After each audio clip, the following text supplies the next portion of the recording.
ಸತ್ಯ, ಇದನ್ನ ನಾವು ಮರಿಬಾರ್ದು. ಅದು ಎಷ್ಟೋ ಸಾರಿ ಏನಾಗುತ್ತೆ, ಅದು ವಿಶೇಷವಾಗಿ ಗ್ರಾಮೀಣ ಮಹಿಳೆಯರನ್ನೇ ಹುಡುಕಿ ಆ ಗ್ರಾಮ ಭಾಗದಲ್ಲಿರ್ತಕ್ಕಂಥ SLC 8ನೇ ಕ್ಲಾಸ್ ಓದಿರೋರನ್ನೇ ಹುಡುಕಿ, ಅವರು ಊರು ಬಿಟ್ಟು ಹೋಗಬಾರ್ದು, ಇಬ್ಬರು ಮಕ್ಕಳು ಆಗಿರೋರನ್ನೇ ಹುಡುಕಿ ಈ ಕೆಲಸಕ್ಕೆ ಹಚ್ಚಿದ್ದಾರೆ. ಎಂತ ಇವ್ರನ್ನ ಬುದ್ಧಿವಂತರು ಅಂತಾನೆ ಹೇಳ್ಬೋದು. ಆದ್ರೆ ಆ ಬುದ್ಧಿವಂತಿಕೆ ಒಳಗಡೆ ಕ್ರಿಮಿನಲ್ಸ್ ಪ್ಲಾನ್ ಇದೆ.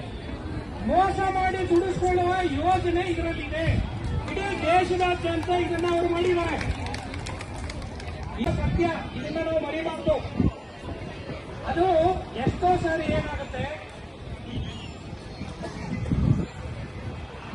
ಅದು ವಿಶೇಷವಾಗಿ ಗ್ರಾಮೀಣ ಮಹಿಳೆಯರನ್ನೇ ಹುಡುಕಿ ಆ ಗ್ರಾಮ ಭಾಗದಲ್ಲಿರ್ತಕ್ಕಂಥ SLC 8ನೇ ಕ್ಲಾಸ್ ಓದಿರೋರನ್ನೇ ಹುಡುಕಿ, ಅವರು ಊರು ಬಿಟ್ಟು ಹೋಗಬಾರ್ದು, ಇಬ್ಬರು ಮಕ್ಕಳು ಆಗಿರೋರನ್ನೇ ಹುಡುಕಿ ಈ ಕೆಲಸಕ್ಕೆ ಹಚ್ಚಿದ್ದಾರೆ. ಎಂತ ಇವ್ರನ್ನ ಬುದ್ಧಿವಂತರು ಅಂತಾನೆ ಹೇಳ್ಬೋದು. ಆದ್ರೆ ಆ ಬುದ್ಧಿವಂತಿಕೆ ಒಳಗಡೆ ಕ್ರಿಮಿನಲ್ಸ್ ಪ್ಲಾನ್ ಇದೆ. ಮೋಸ ಮಾಡಿ ದುಡಿಸ್ಕೊಳ್ಳುವ ಯೋಜನೆ ಇದರಲ್ಲಿದೆ. ಇಡೀ ದೇಶದಾದ್ಯಂತ ಇದನ್ನ ಅವರು ಮಾಡಿದ್ದಾರೆ. ಮಾತಾಡಿ ಸರ್. ಆಶಾ ಕಾರ್ಯಕರ್ತೆಯರಿಗೆ ಏನು ಸರ್ಕಾರದಿಂದ ಏನು ಆದೇಶ ಮಾಡಿದೀವಿ ಅಂತ ಹೇಳ್ತಾರೆ. ಕಳೆದ ಸಾಲಿನ ಬಜೆಟ್ ನಲ್ಲಿ ಏನು ಘೋಷಣೆ ಮಾಡಿದೀವಿ ಅಂತ ಹೇಳಿದ್ರು, ಅದು ಯಾವುದೂ ಹಣ ಆಶಾ ಕಾರ್ಯಕರ್ತೆಯರಿಗೆ ಬಂದಿಲ್ಲ. ಸರ್ಕಾರ ಏನ್ ಮಾಡ್ತಾ ಇದೆ ಅಂತಂದ್ರೆ, ಕೇಂದ್ರ ಇರ್ಬೋದು, ರಾಜ್ಯ ಸರ್ಕಾರ ಇರ್ಬೋದು, ಮೇಲೆ ಒಂದು ಘೋಷಣೆ ಮಾಡ್ತಾರೆ, ಅದಾದ ಮೇಲೆ ಅದು ಯಾವುದೋ ಜಾರಿಗೆ ಅವರು ಮಾಡೋದಿಲ್ಲ. ಅದು ಒಂದು ಪ್ರಚಾರದ ಟ್ರಿಕ್ಸ್ ಅನ್ನ ಅವರು ಬಳಸಿದ್ದಾರೆ. ಆಶಾಗಳಿಗೆ ನೋಡಿ, ಮೊದಲನೇ ಬಜೆಟ್ ಅಲ್ಲಿ ಸಿದ್ದರಾಮಯ್ಯನವರು ಅಧಿಕಾರಕ್ಕೆ ಬಂದ ತಕ್ಷಣನೇ 1,000 ರೂಪಾಯಿ ನಾವು ಆಶಾ ಕಾರ್ಯಕರ್ತೆಯರಿಗೆ ಕೊಟ್ಟಿದೀವಿ ಅಂತ ಹೇಳಿದ್ರು. ಇಲ್ಲಿರೋ ನಾವು ಕರ್ನಾಟಕದಲ್ಲಿ 40,000 ಆಶಾ ಕಾರ್ಯಕರ್ತೆಯರಿದ್ದಾರೆ. ಅವ್ರಿಗೆ ಯಾರಿಗಾದ್ರೂ ಒಂದು ಕೇಳಿ 2 ವರ್ಷದಲ್ಲಿ 1,000 ರೂಪಾಯಿ ಅಡಿಷನ್ ಬಂತಾ ಅಂತೀವಿ. ಇವತ್ತಿನವರೆಗೂ ಅದು ದುಡ್ಡು ಬಂದಿಲ್ಲ. ಸೊ ಅದಾದ್ಮೇಲೆ ಕೇಂದ್ರ ಸರ್ಕಾರವೂ ಸಹ ಕೇಂದ್ರದಲ್ಲಿ ಒತ್ತಡ ಬಿದ್ದಿದ್ರಿಂದ, ಕೇಂದ್ರದ ವಿರುದ್ಧನೂ ಹೋರಾಟ ಮಾಡಿದ್ರಿಂದ ಅವರು 8 ವರ್ಷದಿಂದ ಇನ್ಸೆಂಟಿವ್ ನ ಜಾಸ್ತಿ ಮಾಡಿರ್ಲಿಲ್ಲ. ಅವ್ರು ಒಂದು 2,500-3,000 ರೂಪಾಯಿ ಏನ್ ಕೊಡ್ತಾ ಇದ್ರು, ಅದು ಪರಿಷ್ಕರಣೆ ಮಾಡಿರ್ಲಿಲ್ಲ. ಅದನ್ನ ನಾವು ಪರಿಷ್ಕರಣೆ ಮಾಡಿ ಡಬಲ್ ಮಾಡಿದೀವಿ ಅಂತೇಳಿ ಅವರು ಒಂದು ಹೇಳಿಕೆನೂ ಕೊಟ್ರು. ಆನ್ಲೈನ್ ನಲ್ಲಿ ಅದರದ್ದು ರೇಟ್ ಲೀಸ್ಟ್ ಅನ್ನು ಹಾಕಿದ್ರು. ಆದ್ರೆ ಇವತ್ತು ಆನ್ಲೈನ್ ನಲ್ಲಿ ಆ ರೇಟ್ ಲಿಸ್ಟ್ ಇಲ್ಲ. ಆ ಹೇಳಿಕೆ ಕೊಟ್ಟ ಮೇಲೆ ರಾಜ್ಯದಲ್ಲಿ ಆರೋಗ್ಯ ಸಚಿವರು ವಿಧಾನಸಭೆಯಲ್ಲಿ ನಾವು ಕೇಂದ್ರ ಏನ್ ಕೊಡ್ತಾ ಇದೆ ಅದರಲ್ಲಿ ನಮ್ದು ಸೇರ್ಕೊಂಡಿದೆ ಅಂತ ಅವರು ಭಾಷಣ ಮಾಡಿದ್ರು. ಇನ್ನೇನು ಮುಂದಿನ ತಿಂಗಳೇ ನಾವು ಜಾರಿ ಮಾಡ್ತೀವಿ. ಯಾವ ಮಟ್ಟಕ್ಕೆ ಮಾಡಿದ್ದಾರೆ ಅಂದ್ರೆ, ಸ್ಪೀಕರ್ ಅಲ್ಲಿ ನೀವು ಬೇಕಾದ್ರೆ ಅಸೆಂಬ್ಲಿ ಸ್ಪೀಕರ್ಸ್ ಅಲ್ಲಿ ತಗೊಂಡು ನೋಡಿ, ಅವ್ರು ಮಾತಾಡಿರೋದು ಕೇಂದ್ರ ನಿಧಾನ ಮಾಡಿದ್ರೆ ಕೊಡೋದು, ಅದನ್ನ ನಾವು ಈ ತಿಂಗಳಿಂದನೇ ಜಾರಿ ಮಾಡ್ತೀವಿ ಅಂತ ಹೇಳಿದ್ದಾರೆ. ಎಲ್ಲಿ ಹೋಯ್ತು ಅದೆಲ್ಲ? ಅಂದ್ರೆ ಇವರು ಪ್ರಚಾರಕ್ಕೋಸ್ಕರ ಇವೆಲ್ಲ ಮಾಡ್ತಾ ಇದ್ದಾರೆ.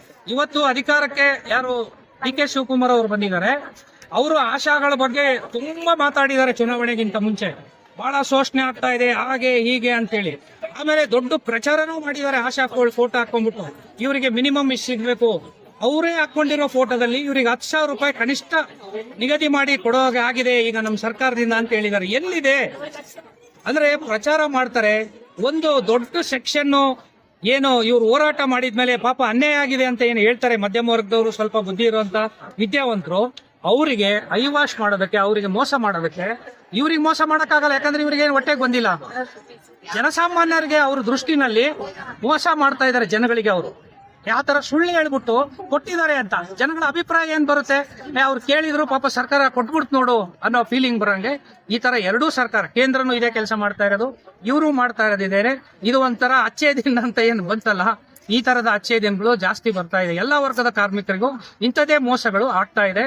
ಇದು ಆಶಾಗಳದು ರೆಡ್ ಹ್ಯಾಂಡ್ ಆಗಿರೋದನ್ನ ನಾನು ತಮ್ಮ ಮುಂದೆ ಹೇಳೋದಕ್ಕೆ ಇಷ್ಟಪಡ್ತೀನಿ.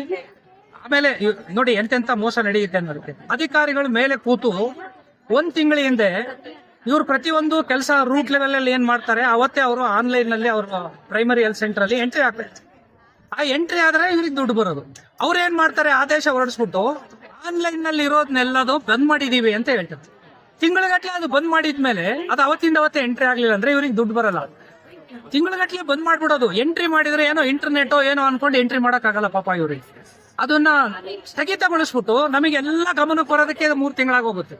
ಸರ್ಕಾರಕ್ಕೆ ನಾವು ಫೈಟ್ ಮಾಡಿದ್ರೆ ಇಲ್ಲ ಈಗ ತೆಗೆದಿದ್ದೀವಿ ನೋಡಿ ಅಂತ ಹೇಳ್ತಾರೆ. ಆಮೇಲೆ ಈ ಅವಧಿನಲ್ಲಿ ದುಡ್ಡಿತ್ತು ಎಲ್ಲಿಗೆ ಹೋಯ್ತಾಗದ ದುಡ್ಡು ಅಂದ್ರೆ ಅಧಿಕಾರಿಗಳು ಸಹ ಈ ತರ ದುಡ್ಡು ಉಳಿಸಿ ಏನೋ ಭ್ರಷ್ಟಾಚಾರ ಮಾಡ್ತಾ ಇದ್ದೀರಾ, ಅಥವಾ ಸರ್ಕಾರಕ್ಕೆ ನೀವು ದುಡ್ಡು ಉಳಿಸಿದೀನಿ ಅಂತೇಳಿ ಪ್ರಮೋಷನ್ಗೆ ಮಾಡ್ತಾ ಇದ್ದೀರಾ ಜನಗಳಿಗೆ ಮೋಸ ಮಾಡಿ?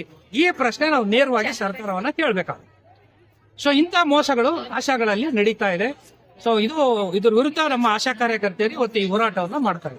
ಸೊ ರಾಜ್ಯ ಮಟ್ಟದಲ್ಲಿ ದೊಡ್ಡದಾಗಿ ಖಂಡಿತ ನಡೆಯುತ್ತೆ, ಆದಷ್ಟು ಬೇಗ ನಡೆಯುತ್ತೆ. ಸರ್, ಈ ನಿಟ್ಟಿನಲ್ಲಿ ಎರಡು ಸರ್ಕಾರಕ್ಕೂ ಏನು ಹೇಳ್ತಿಲ್ಲ ಸರ್? ಅದು ಕೇಂದ್ರ ಇರಲಿ ರಾಜ್ಯ ಇರಲಿ, ಈ ರೀತಿ ಬಡ ಮಹಿಳೆಯರಿಗೆ ದುಡಿಸ್ಕೊಂಡು ಮೋಸ ಮಾಡೋದನ್ನ ಫಸ್ಟ್ ನಿಲ್ಲಿಸಿ. ನಾವು ಮಹಿಳಾ ಪರ ಇವು ಹೇಳ್ತಿರಲ್ಲ, ಇದು ನಿಲ್ಲಿಸಿ. ಅವ್ರಿಗೆ ಗೌರವಿತವಾಗಿ ಒಂದು ಕನಿಷ್ಠ ಕೂಲಿ ಕೊಡಿ, ಕಾರ್ಮಿಕರು ಅಂತ ಪರಿಗಣಿಸಿ. ಇಷ್ಟೇ ಕೇಳ್ತಾ ಇರೋದು ಅವ್ರ ಬೇಡಿಕೆ ಇರೋದೇ ಇದೆ. ಕಾರ್ಮಿಕರು ಅಂತ ಪರಿಗಣಿಸಿ, ನಮಗೆ ಸರ್ಕಾರ ನಿಗದಿ ಮಾಡೋ ಕನಿಷ್ಠ ಕೂಲಿ ಕೊಡಿ, ಇಷ್ಟೇ ಸಾಕು ಅಂತ ಅವ್ರು ಕೇಳ್ತಾ ಇದ್ದಾರೆ. ಅದನ್ನ ಮಾಡೋದಕ್ಕೆ ಸರ್ಕಾರ ತಯಾರಿಲ್ಲ. ಯಾಕೆ ಅಂದ್ರೆ ಕಾರ್ಯಕರ್ತರು ಅನ್ನೋ ಹೆಸರಲ್ಲಿ ಮೋಸ ಮಾಡಿ ಫಿಕ್ಸೆಡ್ ಕೆಲಸ ಮಾಡಿಸ್ಕೊಂಡು ದುಡ್ಡು ಉಳಿಸ್ಕೊಂಡು ಅಧಿಕಾರಿಗಳು ತಿಂತಾರೋ ಅಥವಾ ಸರ್ಕಾರ ಬಡ್ಜೆಟ್ ಉಳಿಸ್ತಾರೋ ಗೊತ್ತಿಲ್ಲ. ಇದನ್ನ ಮಾಡೋ ವ್ಯವಹಾರಕ್ಕೆ ಅವರು ಲಕ್ಷಾಂತರ ಜನ ಮಹಿಳೆಯರಿಗೆ ಮೋಸ ಮಾಡ್ತಾ ಇದ್ದಾರೆ ಅಂತ ನಾವು ನೇರವಾಗಿ ಹೇಳ್ಬೇಕು.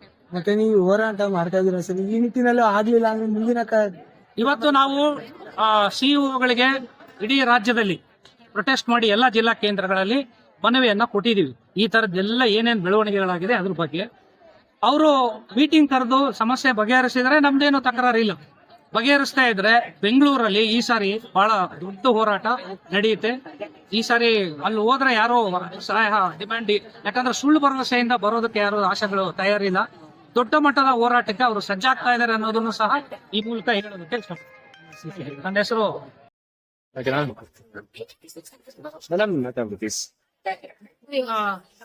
ಸರ್, ಇದು ಕರ್ನಾಟಕ ರಾಜ್ಯ ಸಂಯುಕ್ತ ಆಶಾ ಕಾರ್ಯಕರ್ತೆಯರ ಸಂಘದಿಂದ ಇವತ್ತು ಮೈಸೂರಲ್ಲಿ ನಾವೊಂದು ಪ್ರತಿಭಟನೆಯನ್ನ ಹಮ್ಮಿಕೊಂಡಿದೀವಿ. ಇದರ ಮುಖ್ಯ ಉದ್ದೇಶ ನಮ್ಮ ಒಂದು ಇದು ಆಶಾ ಕಾರ್ಯಕರ್ತೆಯರಿಗೆ ಎರಡು ರೀತಿಯ ಪೇಮೆಂಟ್ ಆಗತ್ತೆ ಅವರ ಕೆಲಸಕ್ಕೆ. ಒಂದು ಫಿಕ್ಸ್ಡ್ ಪೇಮೆಂಟ್ ಅಂತ, ಇನ್ನೊಂದು ಇನ್ಸೆಂಟಿವ್ ಅಂತ ಹೇಳಿ. ಈ ಫಿಕ್ಸ್ಡ್ ಪೇಮೆಂಟ್ 5,000 ಅವರಿಗೆ, ಇನ್ಸೆಂಟಿವ್ ಅಂದ್ರೆ ಅವರಿಗೆ ಒಂದು 34 ಐಟಮ್ ಕೆಲಸಗಳಿದೆ. ಆ ಕೆಲಸಗಳು ಮಾಡಿದ್ರೆ ಅದಕ್ಕೆ ದುಡ್ಡು ಬರುತ್ತೆ. ಇವಾಗ ಏನಾಗಿದೆ ಅಂತ ಹೇಳಿದ್ರೆ, ಈ ಫಿಕ್ಸ್ಡ್ ಪೇಮೆಂಟ್ ಕಳೆದ 2 ತಿಂಗಳಿಂದ ಬಂದಿಲ್ಲ. ಈ ಇನ್ಸೆಂಟಿವ್ 5 ತಿಂಗಳಿಂದ ಬಂದಿಲ್ಲ. ಮೈಸೂರು ಜಿಲ್ಲೆಗೆ 2 ತಿಂಗಳದ ಹಾಕಿದ್ದಾರೆ ಅಂತ ಹೇಳಿ ನಮಗೆ ಸುದ್ದಿ ಬಂದಿದೆ, ಇನ್ನು 3 ತಿಂಗಳದ ಹಾಕಿಲ್ಲ. ಅಲ್ಲಿ ನಾವು ಹೋಗಿ ಕೇಳಿದ್ರೆ ಟೆಕ್ನಿಕಲ್ ಪ್ರಾಬ್ಲಮ್, ವರ್ಷಕ್ಕೆ ಬಿಗಿನಿಂಗ್ ಅಲ್ಲಿ ವರ್ಷದ ಎಂಡ್ ಅಲ್ಲಿ ಟೆಕ್ನಿಕಲ್ ಪ್ರಾಬ್ಲಮ್ ಇರುತ್ತೆ ಅಂತ ಹೇಳ್ತಾರೆ. ಅಲ್ಲ, ಬಡಪಾಯಿಗಳು ಆಶಾ ಕಾರ್ಯಕರ್ತೆಯರು 4 ಕಾಸು ದುಡಿಯೋರು ಇವರಿಗೆ ಟೆಕ್ನಿಕಲ್ ಪ್ರಾಬ್ಲಮ್ ಇಶ್ಯೂ ಅಲ್ಲಿ 5 ತಿಂಗಳು ಇವ್ರು ದುಡ್ದಿರೋ 4 ಕಾಸು ಬರಲ್ಲ ಅಂತ ಹೇಳಿದ್ರೆ ಅದಕ್ಕೆ 5 ಸಲ ಇಲ್ಲಿ ಬಂದು ನಾವು ಸ್ಟ್ರೈಕ್ ಮಾಡ್ಬೇಕಾಗಿ ಬಂದಿದೆ. ಇದು ನಮ್ಮ ಪರಿಸ್ಥಿತಿ. ಅಲ್ಲಿ ಅಧಿಕಾರಿಗಳ ಸಭೆಗಳಲ್ಲಿ ಕೇಳಿಸ್ಕೊತೀವಿ 13,000 ತನಕ ಇವರಿಗೆ ಪೇಮೆಂಟ್ ಸಿಗ್ತಾ ಇದೆ ಅಂತ ಬರುತ್ತೆ ಹೇಳ್ತಾರೆ. ಇದೆಲ್ಲ ಕೂಡ ಏನ್ ತೋರಿಸುತ್ತೆ, ಇವರ ಪ್ರಾಬ್ಲಮ್ಗೆ ಆಳವಾಗಿ ಇಳಿದೇ ಇಲ್ವೇನೋ ನಮ್ಮ ಅಧಿಕಾರಿಗಳು ಅಥವಾ ನಮ್ಮ ಮಂತ್ರಿಗಳು ಅಂತ ನಮಗನ್ಸ್ತಿದೆ. ಒಂದು. ಎರಡನೇದು, ಇವರು 7ನೇ ತರಗತಿ ಪಾಸ್ ಆಗಿರೋರ್ನ ತಗೊಂಡಿದ್ದಾರೆ ಕೆಲಸಕ್ಕೆ ಅಂತ ಹೇಳಿ ಇವರಿಗೆ ಮೊಬೈಲ್ ಆಧಾರಿತ ಕೆಲಸಗಳನ್ನ ಕೊಡ್ತಾರೆ. ಹೇಗ್ ಮಾಡಕ್ ಸಾಧ್ಯ? ಎಷ್ಟೋ ಸ್ಕೂಲ್ ಟೀಚರ್ಸ್ ಕಷ್ಟಪಟ್ರು, ಜಾತಿ ಗಣತಿ ಇರ್ಬೋದು ಅಥವಾ ಸೆನ್ಸಸ್ ಮಾಡೋದಿಕ್ಕೆ. ಆಶಾ ಕಾರ್ಯಕರ್ತೆಯರು ಮೊಬೈಲ್ ಆಧಾರಿತ ಕೆಲಸ ಮಾಡಿ ಅಂತಾರೆ. ಇಲ್ವಾ, 18 ವರ್ಷ ಸರ್ವಿಸ್ ಮಾಡಿದ್ದಾರೆ, ಬಿಟ್ಟು ಹೋಗಿ ಅಂತ ಹೇಳ್ತಾರೆ. ಇದು ಅವರ ಧೋರಣೆ. ಸೊ ಇದು ಕೂಡ ನಮಗ್ ಮಾಡಕ್ ಸಾಧ್ಯ ಇಲ್ಲ. ಅದು ಟ್ರೈನಿಂಗ್ ಏನೋ ಆನ್ಲೈನ್ ಅಲ್ಲಿ 2 ದಿನ ಟ್ರೈನಿಂಗ್ ಕೊಟ್ಟಿದ್ದಾರೆ. ಇದು ಹೇಗ್ ಮಾಡಕ್ ಸಾಧ್ಯ? ಇದು ಈ ಪ್ರಶ್ನೆ ನಾವ್ ಎತ್ತಾ ಇದೀವಿ. ಇನ್ನು 3ನೇ ಪ್ರಶ್ನೆ ನಾವ್ ಎತ್ತಾ ಇರೋದು ಅಂತ ಹೇಳಿದ್ರೆ, ಆಶಾ ಕಾರ್ಯಕರ್ತೆಯರು ನೋಡಿ, ಇವರಿಗೆ ಕರೆಕ್ಟ್ ಟೈಮ್ಗೆ ಇನ್ಸೆಂಟಿವ್ ಅನ್ನ ಹಾಕಬೇಕು. ತಿಂಗಳಿನ 10ನೇ ತಾರೀಕು ಒಳಗಡೆ ಇನ್ಸೆಂಟಿವ್ ಅನ್ನ ಹಾಕಬೇಕು ಅನ್ನೋದು ನಾವು ಕೇಳ್ಕೊಳ್ತಾ ಇದೀವಿ. ಇನ್ನು ಸಿದ್ದರಾಮಯ್ಯ ಮುಖ್ಯಮಂತ್ರಿಗಳಾಗಿದ್ದಾಗ ಅವರು ಕೊಟ್ಟ ಆಶ್ವಾಸನೆ ಫಿಕ್ಸ್ಡ್ ಅಂತ 10,000 ನಾವು ಮಾಡ್ಬಿಡ್ತೀವಿ ಅಂತ ಹೇಳಿದ್ರು. ಅದಂತೂ ಕಾರ್ಯರೂಪಕ್ಕೆ ಬಂದಿಲ್ಲ. ಅದನ್ನ ಈಗಾದ್ರೂ ಮುಖ್ಯಮಂತ್ರಿಗಳಾಗಿ ಡಿ.ಕೆ. ಶಿವಕುಮಾರ್ ಸಾಹೇಬ್ರು ಯಾರು ಆಗಿದ್ದಾರೆ ಅವರಾದ್ರೂ ಈ ಸಮಸ್ಯೆನ ಬಗೆಹರಿಸ್ತಾರೆ ಅಂತ ಹೇಳಿ ನಾವು ಕಾತರದಿಂದ ಕಾದಿದೀವಿ.